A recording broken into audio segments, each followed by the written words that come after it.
When a man is in prison for 20 years, how do you document the toll it takes on his family? An answer to that question lies in the new film called Time. I speak with the director, Garrett Bradley.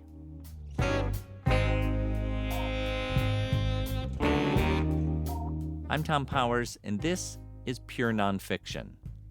Garrett Bradley is having a moment. Her film Time is being released this month by Amazon. In November, the Museum of Modern Art will exhibit her multi-channel video installation called America. She was recently profiled in the New York Times and has been interviewed in several other places. You can find links in our show notes. She grew up in New York City. Both her parents are painters. They divorced soon after they were married, and Garrett grew up closer to her mother. In high school, she interviewed them both for a personal documentary that set her on a path of filmmaking. After going to film school in Los Angeles, Garrett settled in New Orleans and directed an independent fiction feature called Below Dreams, made with young, non-professional actors. One of those actors wound up going to prison, so Garrett made a documentary about his girlfriend left behind. It's a poetic, black-and-white short called Alone, available to watch on New York Times OpDocs. One film led to another. During the making of Alone, Garrett met Fox Rich, an advocate in New Orleans for people with incarcerated family members. Fox is a memorable voice in Alone. This system breaks you apart. It is designed, just like slavery, to tear you apart.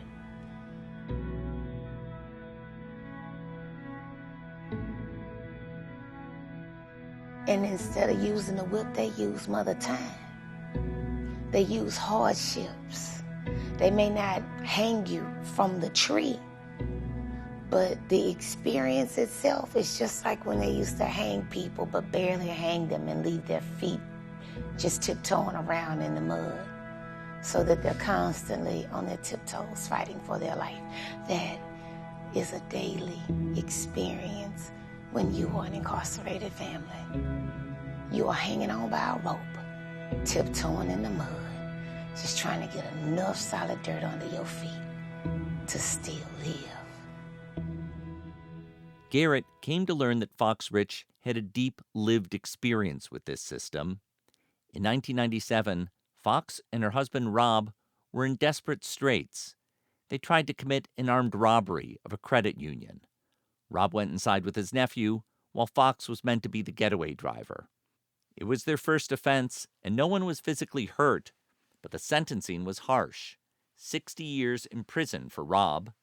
Fox also did time, but got out after 3 years.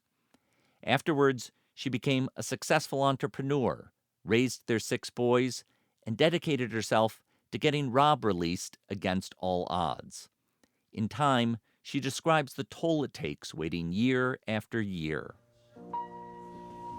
At the beginning of every year, every New Year's Eve for the past 20 years, we have always started the new year knowing that this was going to be the year that my husband was coming home. And if you haven't done something in the courts by Thanksgiving, then you know that you're about to end the year and you're still going to be incarcerated. The hope that you've given yourself all year long, or the truth be told, the lie you've given yourself all year long, you have to accept that maybe this just wasn't the year. But next year is the year. When Garrett started filming with Fox, she imagined she was making another short that would be a companion to Alone. But near the end of filming, Garrett got a surprise. Fox gave her a bag of high-8 videotapes that she'd been recording for nearly 20 years while Rob was in prison. That footage caused the project to expand to its feature length. I got to see Time in January and picked it as one of my favorites on this podcast for our Sundance preview in episode 112. Time went on to win the Sundance Documentary Directing Prize. Last week, I connected with Garrett in Los Angeles by Zoom. I started by asking, what she learned from her parents about being an artist.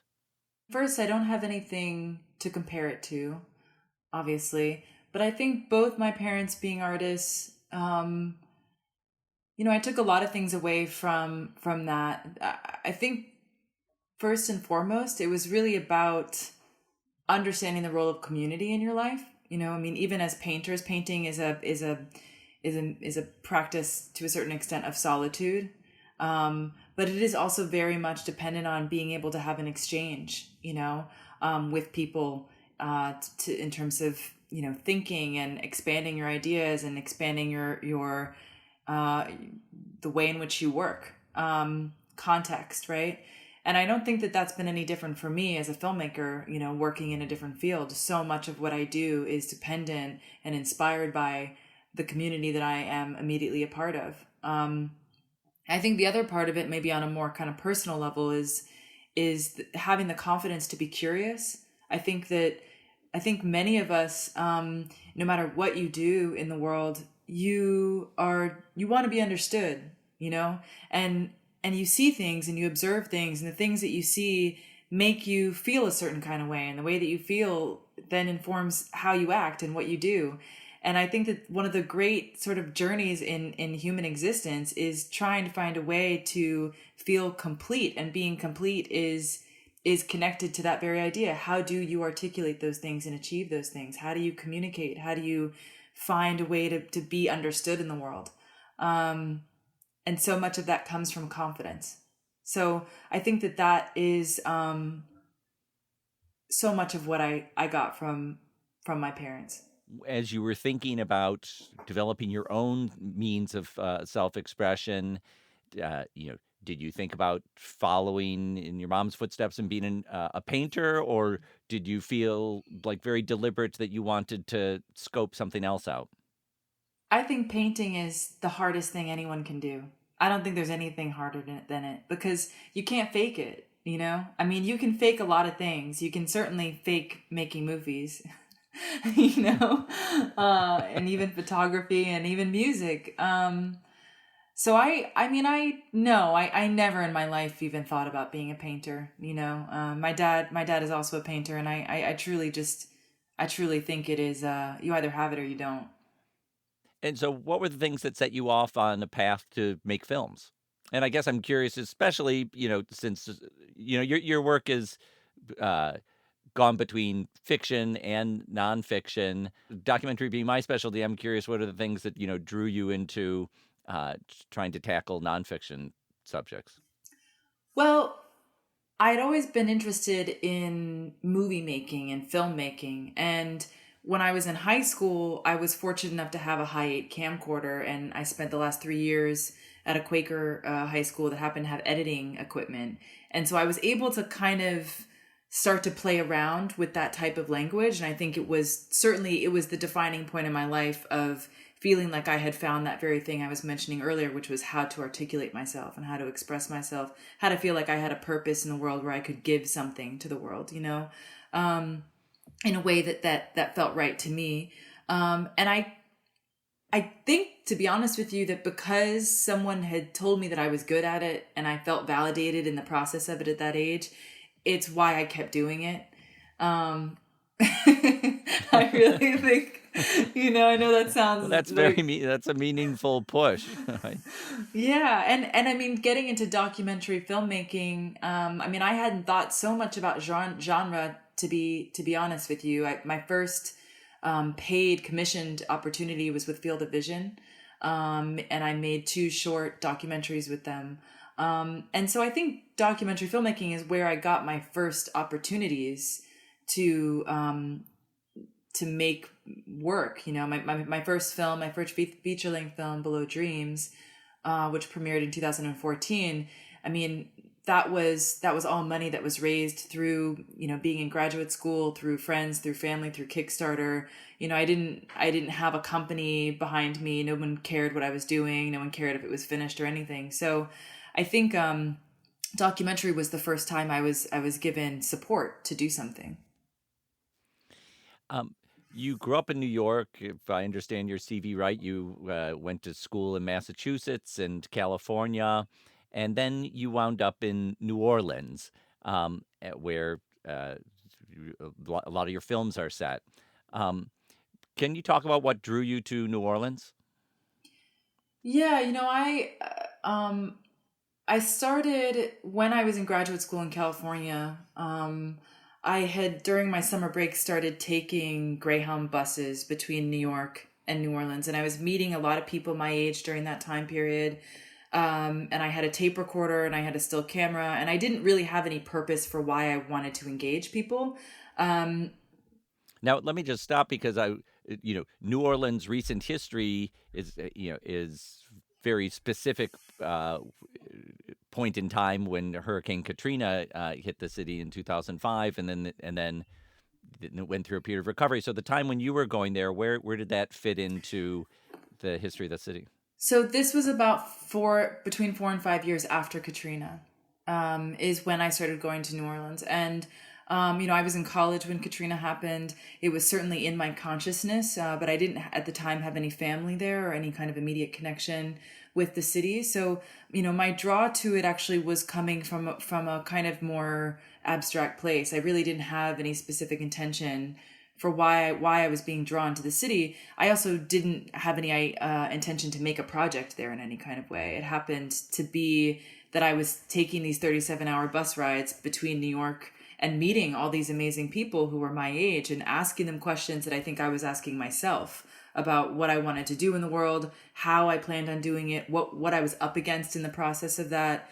And it wasn't until the New York Times Magazine published a feature that was entitled "What Is It About These 20-somethings?" And it was all these really beautiful spread of great looking people from Brooklyn, and the thesis being that my generation is plagued with being overeducated and underemployed, and that really wasn't the majority experience that I was encountering in my travels. And so that really was the inception of making my first feature, was to think about how image making provides a really critical counter to a mainstream narrative that then in the future becomes the definition of us, So how do we diversify that and include a realistic understanding of what any given time period looks and feels like to people? And so I stayed in New Orleans after making that film because I built an incredible community there. And I think a lot of what I'm interested in my work has been looking at the beginnings of our country and thinking about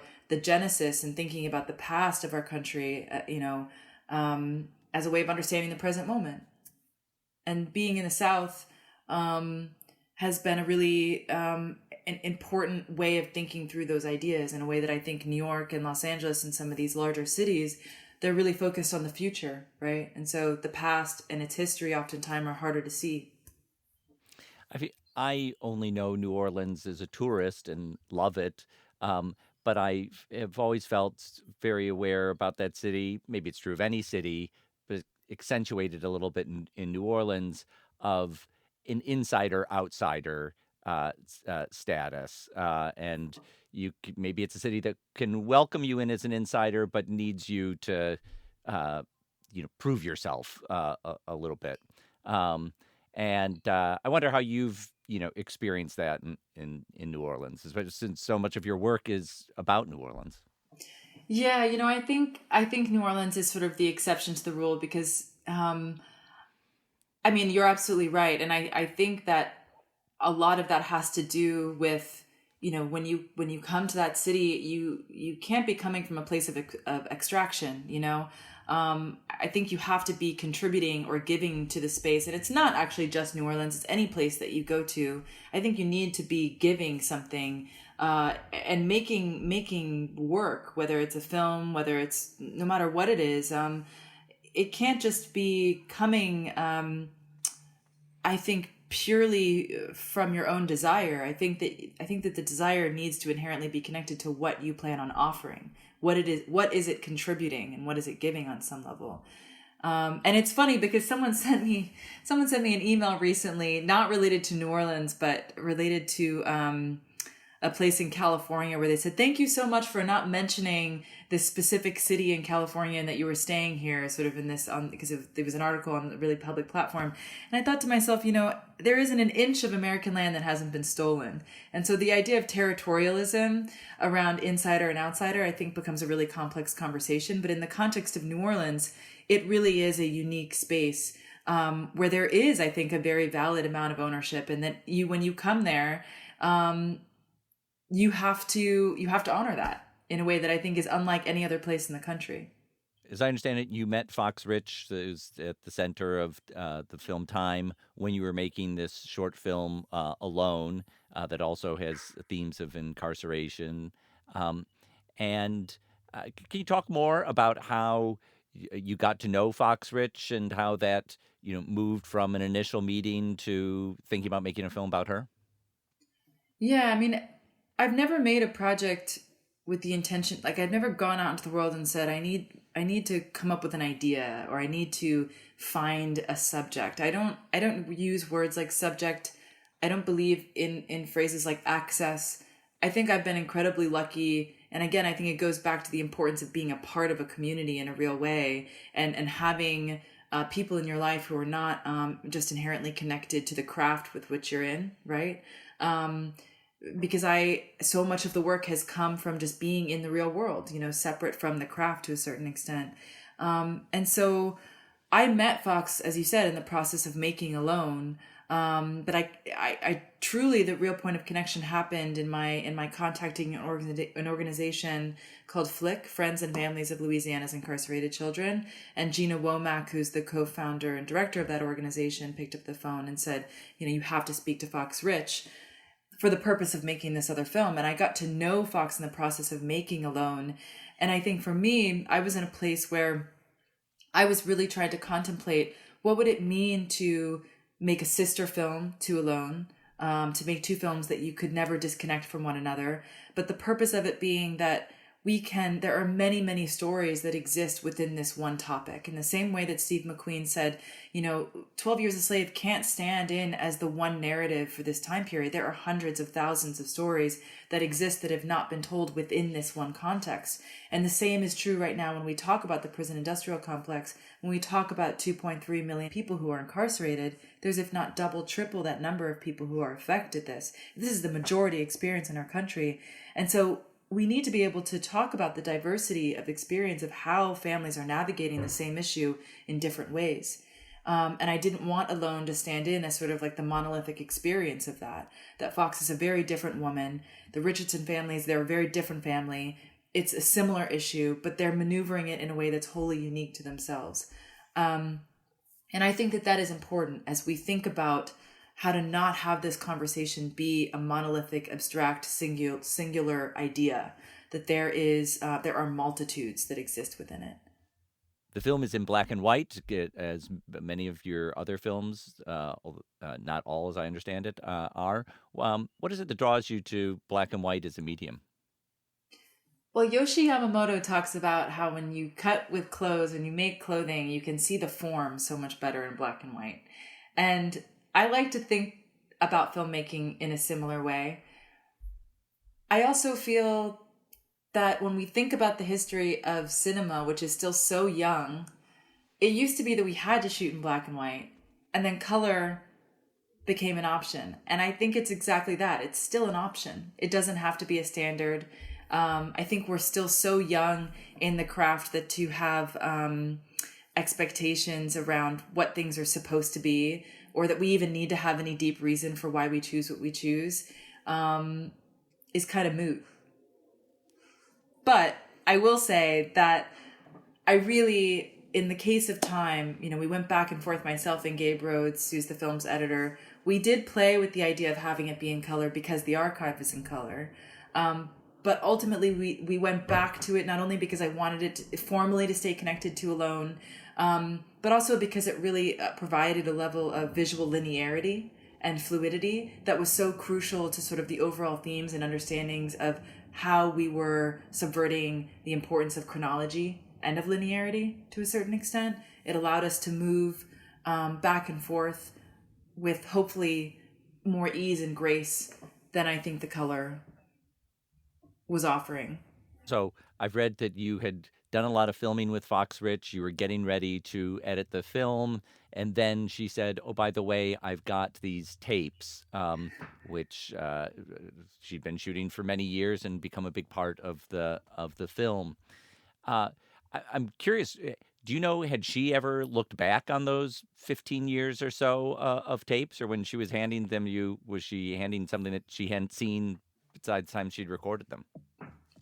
Yeah, so on our last day of filming, I remember saying to Fox, "Okay, I'm going to come back in a few months and I'll show you a cut." Again, thinking it was going to be a 13-minute short film, and when she handed me this bag of what became 100 hours of footage, no, she herself said, "I haven't seen this since I shot it in the 90s." And I just remember having so much fear when I was holding that bag and putting it into my car and driving home and then putting it into a box and shipping it across the country to get transcoded with no backup. It was terrifying. It was also a testament, I think, to the trust and to the bond that we had developed over the course of making the film at that point. How long had you been interacting at that point? Well, we'd been shooting for maybe a year. Okay, so Is my guess. enough time to have established that Oh, trust. absolutely. I mean, I thought the film we were done, you know. Right. Well, we had to be. There were deadlines and budget constraints and all sorts of things that you have to deal with as a filmmaker, which I think as when you're working in documentaries, you have to focus so much on the present moment, you know. Everything is in the present moment. You can't have any expectations about the future. And this really exploded everything. So I'm curious what it was like for Fox Rich when she saw a cut of this work put together. Yeah, I mean that's always the big moment. Everything kind of hinges on that moment. Every filmmaker is different. I always show the work to people before it goes out into the world. I think getting their blessing is really important. Um, and it was Robert and Fox, and it was incredibly emotional. I mean, you know, again, Fox hadn't seen that footage since the 90s. Robert himself had obviously never seen any of it, and I think it was, you know, the way he kind of describes it, it's like he was there on the other side of the phone. He was there in spirit, certainly, but those memories are sort of just images you're creating in your mind if you're not actually there. And so I think it was an incredibly profound moment between him and Fox, frankly, in terms of what she was doing in the documentation of that and allowing reality to a certain extent to then be merged with memories that he had created in his own mind, you know.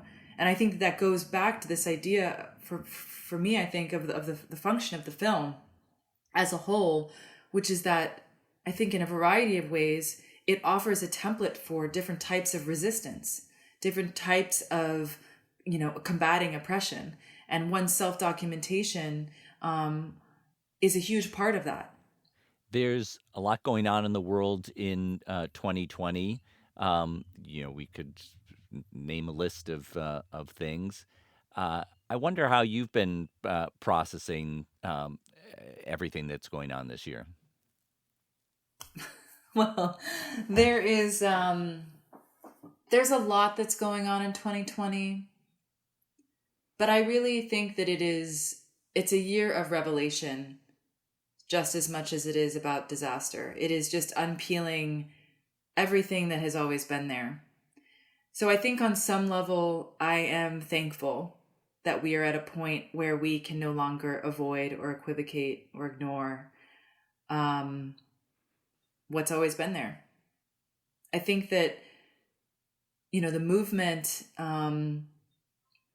specifically around police brutality and the role that white allyship has played and the role that that technology has played in attempting to hold people accountable for the actions that exist, have been, for me, really interesting entry points for how we think about, as filmmakers and artists, our relationship to the prison industrial complex and how so much of the power around, again, the fact that 2.3 million people are incarcerated in this country, that the system has erased that truth, that it's very hard for us to, I think, actually visualize and think about that number of people, and so there's a lot of power in trying to create optics and visuality around that, that this idea of erasure, this idea of an invisible population, in many ways, the only way that we have evidence for what's happening is in the family, is in working with those that are on the outside. And so I think that's been another thing that's become really clear to me as an artist and a filmmaker in this current moment, that does feel new, which is that we need to create more examples. We need to combat the prison industrial complex on its own terms, which is with this idea of what is visible and not visible. How do you think these things are affecting your work? I think it's presenting new and important questions as somebody who's working in a visual medium. How do you think about, how do you visualize what is invisible?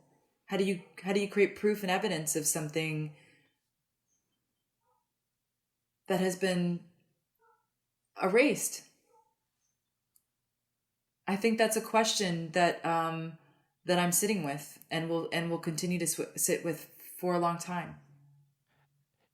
It seems to me that you're at a pivotal moment in your career, where you had been, making work at a certain scale, and now you've got this really substantial film that's being received in a great way.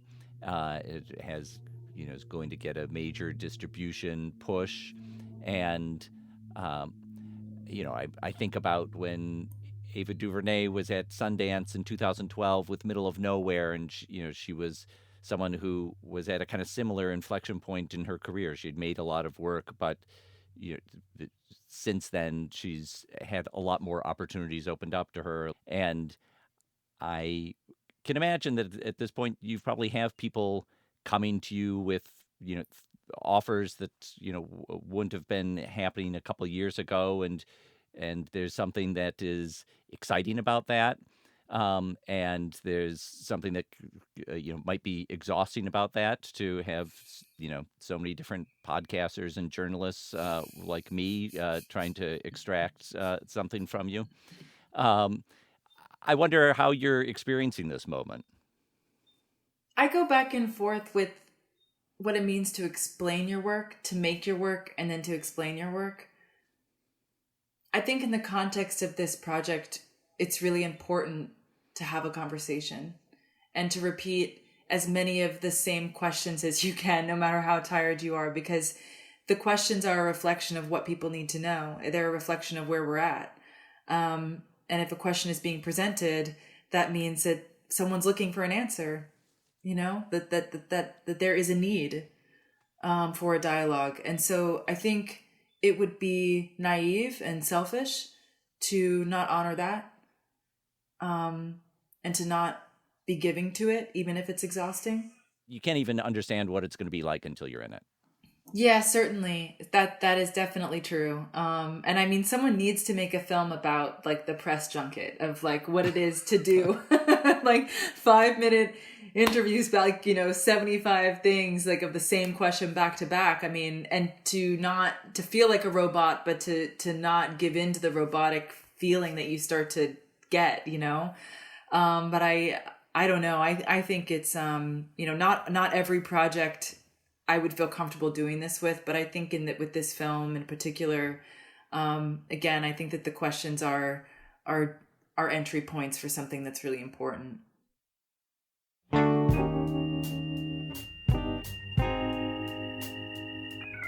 I want to thank Garrett Bradley for speaking with me. You can watch her short film Alone as part of New York Times OpDocs, and you can see Time on Amazon. You'll find links in our show notes.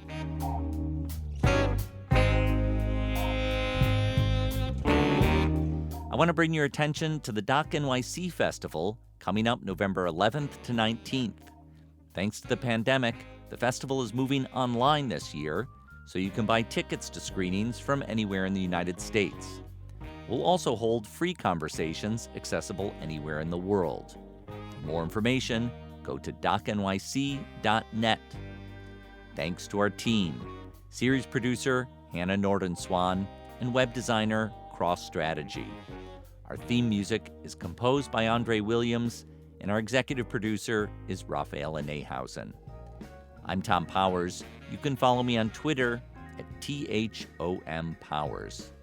You can read our show notes and sign up for our newsletter at purenonfiction.net.